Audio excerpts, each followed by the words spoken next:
Ay, estimado, había grabado una cantidad de contenido y apreté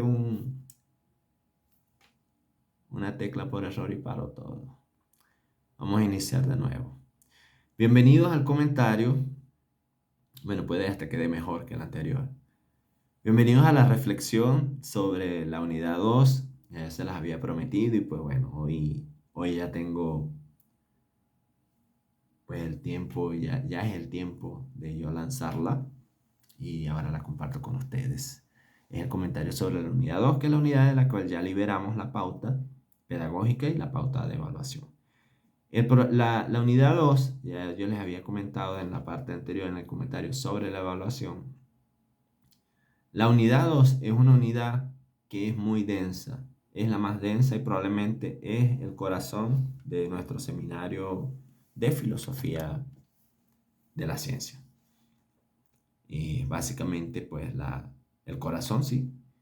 Ella tiene una duración mayor y ella tiene una densidad en términos de contenidos, de materiales y de evaluaciones. No voy a hablar de evaluación. Y la importancia que tiene esta unidad, que tiene que ver con conocimiento científico como problema teórico, es central.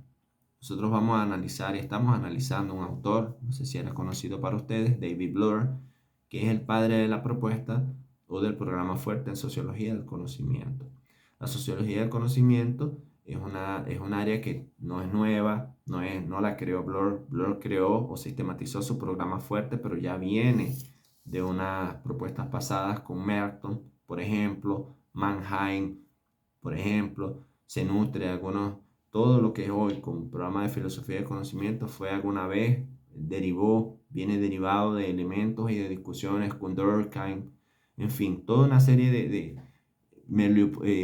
Bourdieu también, con campos científicos, en fin, nosotros tenemos detrás del programa fuerte de sociología del conocimiento una serie de avances también, y como es producto de la ciencia, cada propuesta pues va perfeccionándose con autores que van pensando y van generando vamos a decir, un escalón mayor mejorado.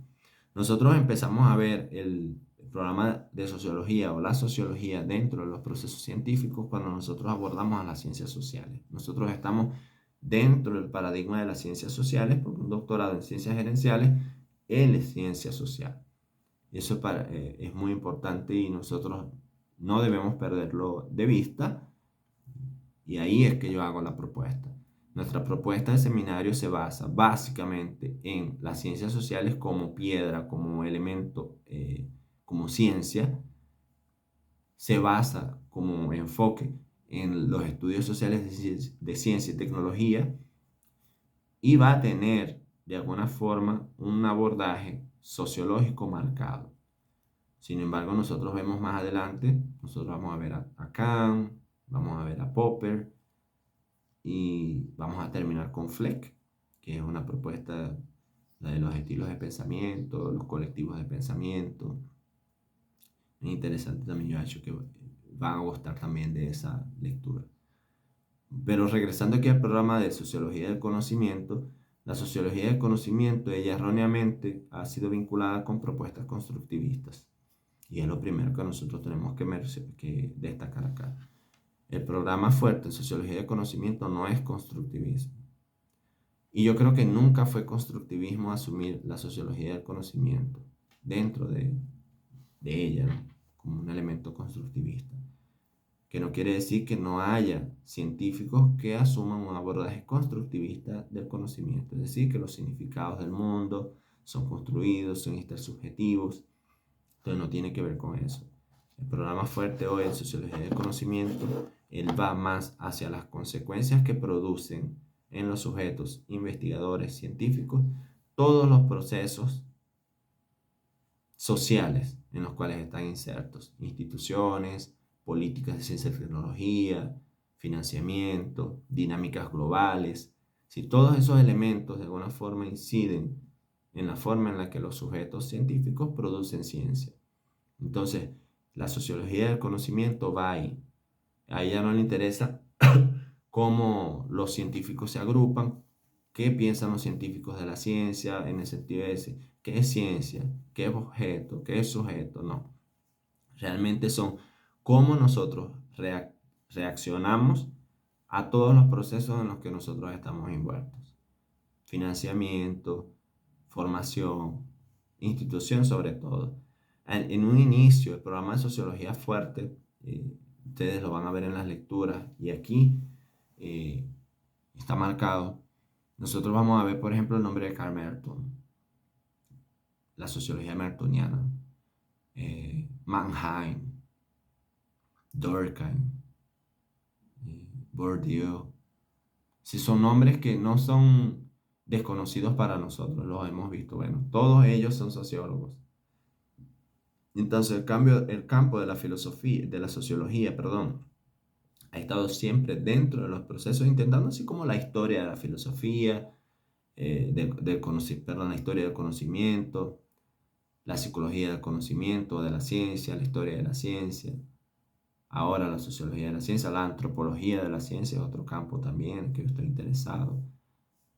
Entonces, nosotros vamos a ver en Blur esa construcción. ¿De dónde es que viene la necesidad? Y de hecho, cuando él inicia el libro, él hace una defensa de, de por qué la sociología es un campo importante para explicar los procesos de conocimiento científico desde los investigadores. La sociología del conocimiento, ella trabaja, opera desde las consecuencias que generan todos los procesos de vida social en los procesos de producción de conocimiento. ¿Y quiénes son los que producen conocimiento? Pues nosotros los científicos. Nosotros vivimos, por ejemplo, una experiencia, todos los países tienen políticas y en la discusión pasada nosotros vimos eso, sobre las políticas y hablamos de política y políticas y políticas de ciencia y tecnología y políticas, algunas más acertadas que otras. Entonces, la cuestión de las políticas genera una ortopedia sobre los investigadores. Y esa fue una crítica, ha sido una crítica de la sociología, inclusive a la propuesta de Karl Merton, que es uno de los precursores del programa de sociología, por lo menos los más contemporáneos. En 1945 creo que él propuso su teoría, ¿no?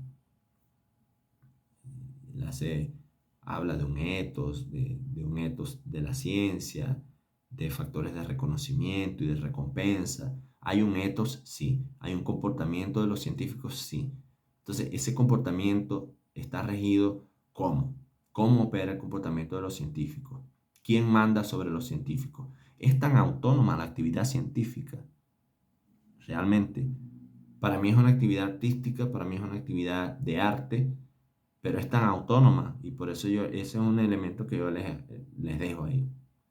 O sea, nosotros somos tan autónomos para producir nuestro conocimiento. ¿De qué depende? Si estamos en una universidad, tenemos que regirnos por las normas, por los paradigmas, por los grupos que hay dentro de la universidad. Si es una universidad que cree en investigación, que tiene investigación. Si estamos en un ministerio, por ejemplo, baja políticas para financiamiento. Y estas son las políticas, estas son las instrucciones para usted financiar un proyecto con nosotros. Que vamos a darle dinero y nosotros ponemos dinero, ponemos las reglas. Entonces, ese elemento de quién pone las reglas y quién pone y quién hace, quién escribe, es un elemento también que no es nuevo. Ustedes, por ejemplo, tienen que desarrollar una tesis enmarcada en un programa, que es un programa de doctorado, el Instituto de Investigación en Ciencia y Posgrado en Ciencias Sociales tiene una directriz, está creándose, es nuevo. Entonces, quienes vamos a hacer la tradición somos nosotros, que estamos innovándonos, creando las bases de cómo es la investigación en el INSO, en el Instituto, en Ciencias Sociales. Y así conocer, bueno, en Ciencias Sociales se trabaja más con el elemento sociológico, no, ellos trabajan una versión más marxista, ellos trabajan una versión más así, en fin, ¿cuál es el modelo de...?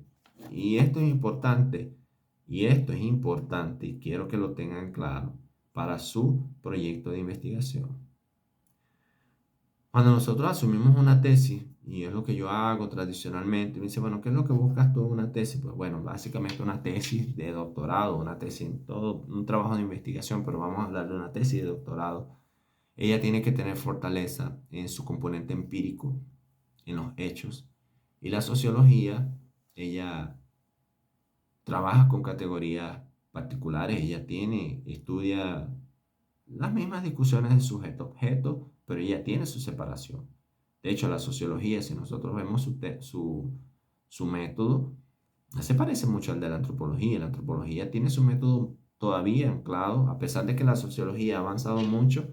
La sociología es una de las ciencias humanas más reconocidas por las ciencias naturales porque ella todavía opera con algunos procedimientos.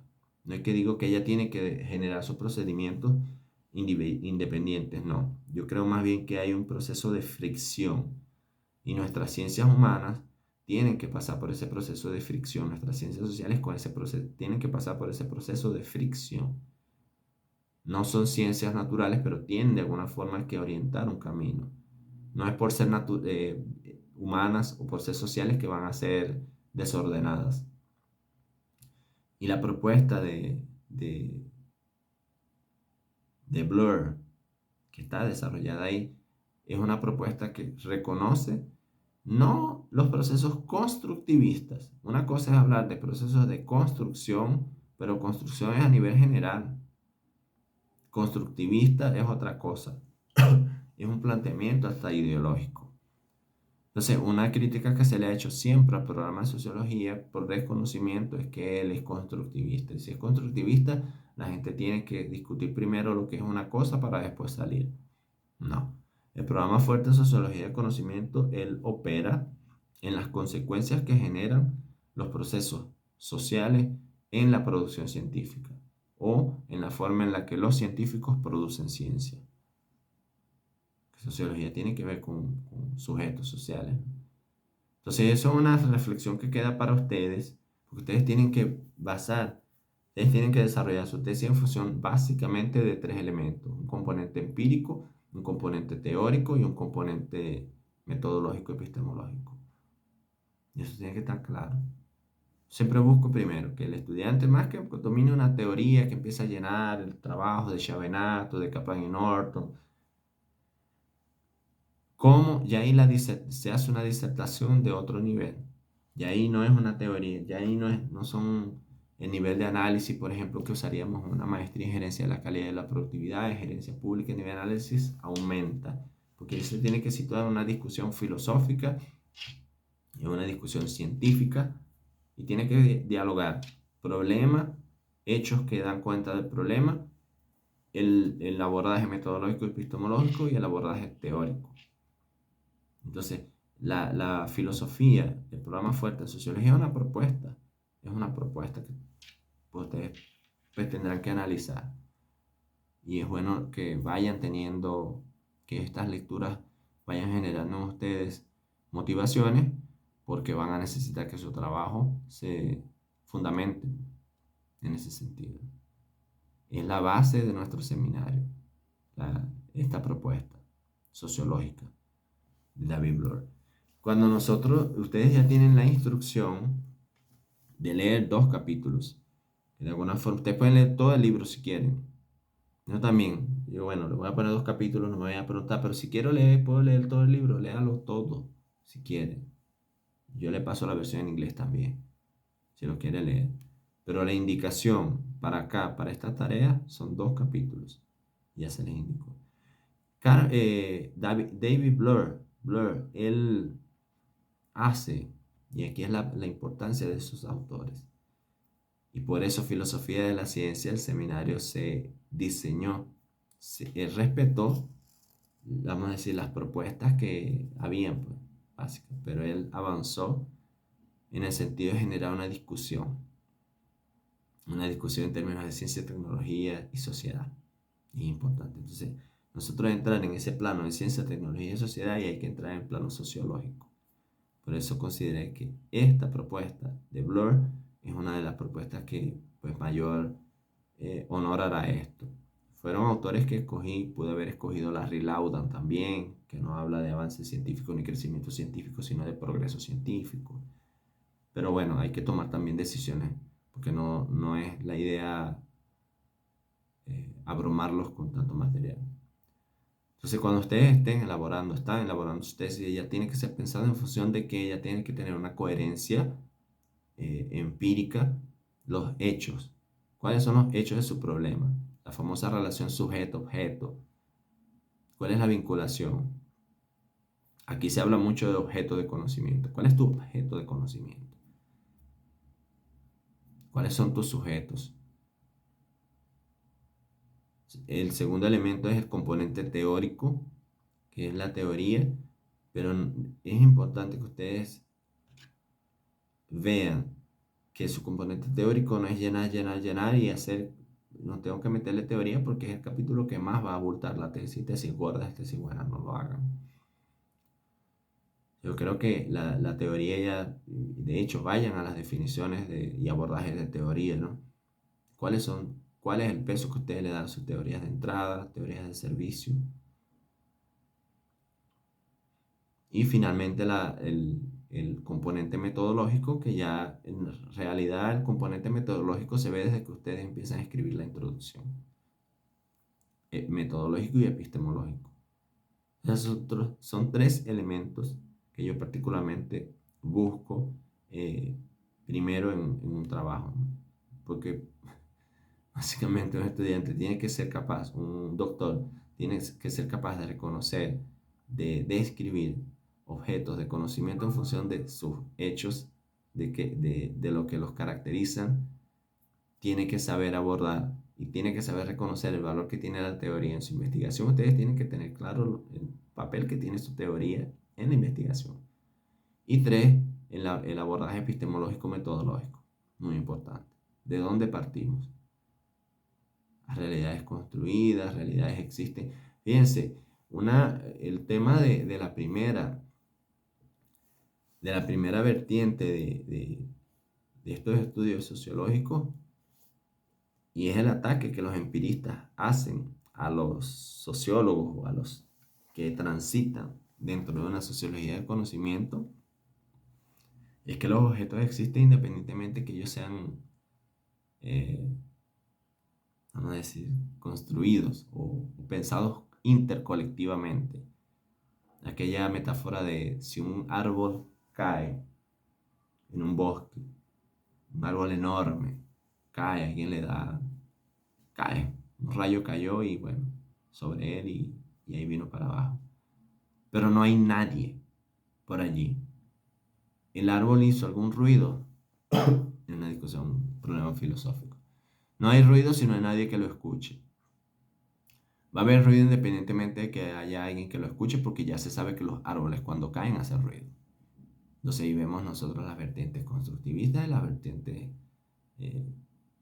empiristas, positivistas, ¿no? O sea, la ciencia existe independientemente de que haya alguien que diga que existe, que hay que descubrirlo. La ciencia existe en la medida que haya gente que razone sobre ella. Eso dicen los racionalistas. La ciencia existe en la medida que hay personas que sienten, que son sensibles, que construyen significado de ella. Es decir, ella no existe independientemente. Ella existe debido a, o ella existe con los sujetos que construyen con ella. Entonces, tenemos nosotros básicamente tres vertientes tradicionales. La última está vinculada a procesos de constructivismo, pero no necesariamente todo lo que está en la intersubjetividad es un proceso constructivista. Es proceso constructivo porque se hace una edificación, pero constructivista como elemento de sociocultura no necesariamente es así y es el tema que está aquí. O sea, no es que nosotros estamos relativizando el conocimiento desde una postura sociológica, no, muy por el contrario. La postura sociológica lo que intenta ver, evidenciar, es que hay procesos que afectan el proceso científico. Entonces, que son ajenos inclusive al científico.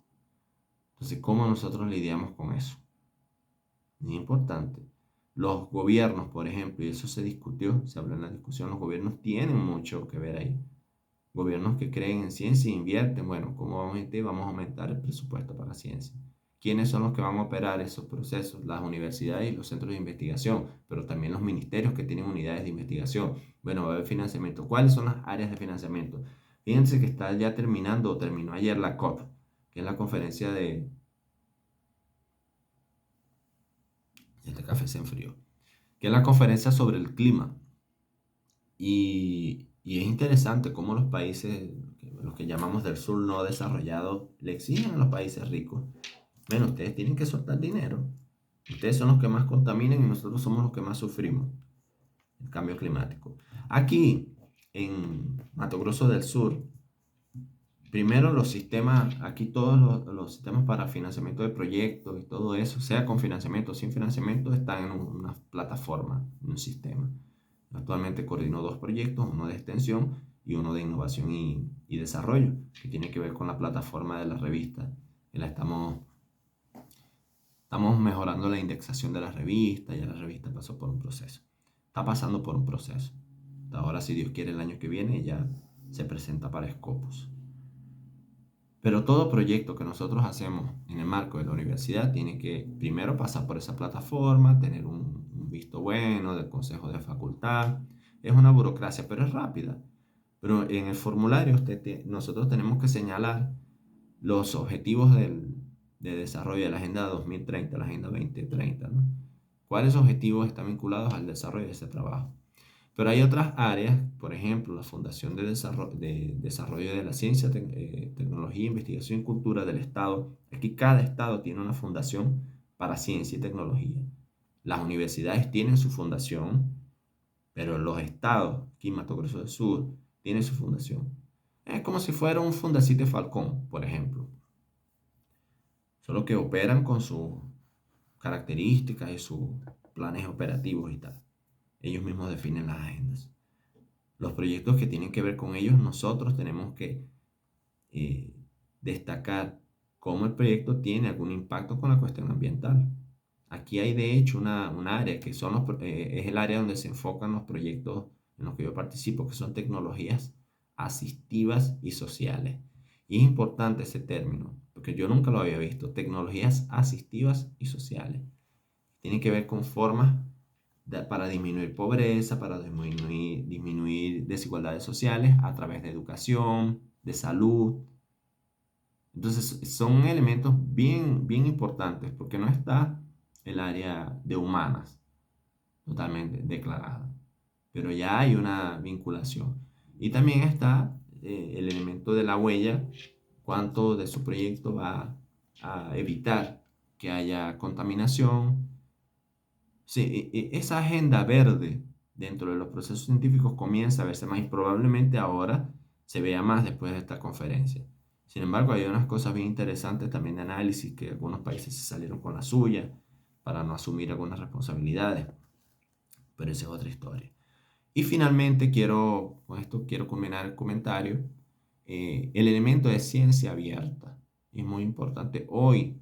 Si ya la ONU había lanzado la Agenda 2030 y muchos países están muy por detrás, no han llegado, no han alcanzado la meta, ahora sale un nuevo paradigma, que es el paradigma de ciencia abierta.